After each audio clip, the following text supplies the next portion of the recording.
Stop, don't. But you're still pretty. No, I'm not. Ooh, we're gonna have to work on that self-confidence. I don't like that at all. This guy's following me. Always. Like a shadow. Dr. Paul here, and we're gonna go see something that you probably haven't seen before in the back of some guy's throat. Nice. Well done? No.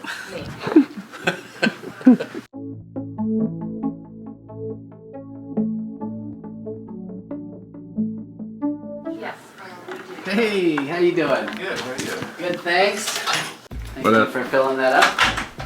Tell me what's going on. So I came in here because I've been having a pretty bad cough that I've had for almost 2 months now, and It's a then long time. I've had my nose has been running for like 2.5 weeks. I haven't been able to get rid of that. Yeah. Aches here and there. That's Okay. about it. Is that productive? I mean, you coughing stuff up too? Yeah. Okay. And have you been around anybody else that's been sick? A few other people, yeah. Let's see what your throat looks like. So on one side, the tonsil is actually fairly small, but there's a white 1 or 2 millimeter collection of stuff. What is that? We call them tonsillar stones. It's actually a collection of dead skin and what have you. It's no big deal. The other Like the side world's best. Hold your is tongue perfect. down. You're like the dream patient. The uvula is hanging down in the middle, folks. That's what that is. And then on his left, you're right, I believe, is a fairly large tonsil. We'd call that like a 2+ size. And otherwise, that throat looks pretty good. Big, big breath. As big as you can. Good. We've got a tonsillar stone on one side, which is no big deal. Will that go away?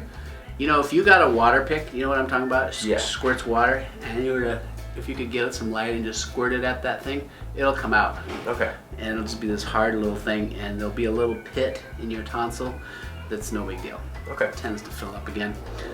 I wanted people to be aware of the difference in sizes of tonsils. So he's got one size 2+, the other size 1+, but neither side looks infected, so that's probably related to past infections. The tonsillar stone, most people see that and go, oh my God, it's a horrible infection. It's not. But that was the educational piece of this video. So there you go, folks. What do you need to do for tonsillar stones? Nothing. Or you can get a water pick and get it out if it's annoying you. Show and tell, it's amazing for that. Just kidding. All right. More importantly though, this guy's been sick for 2 months, coughing up a bunch of stuff. When I listen, he's got some junky sounding lungs. That's a medical term, junky. No, it's not. Doctors know to listen for rales, which is a fine crackly sound. I heard a few of those in his right lower lobe. Heard a lot of popping and rhonchi, noisy stuff. It wasn't really upper respiratory, it's deeper. So there's definitely mucus down in his lungs, starting to develop a pneumonia with slight decreased breath sounds in the right lower lobe. He's at an age where mycoplasma, we've got pertussis going around a little bit in this area.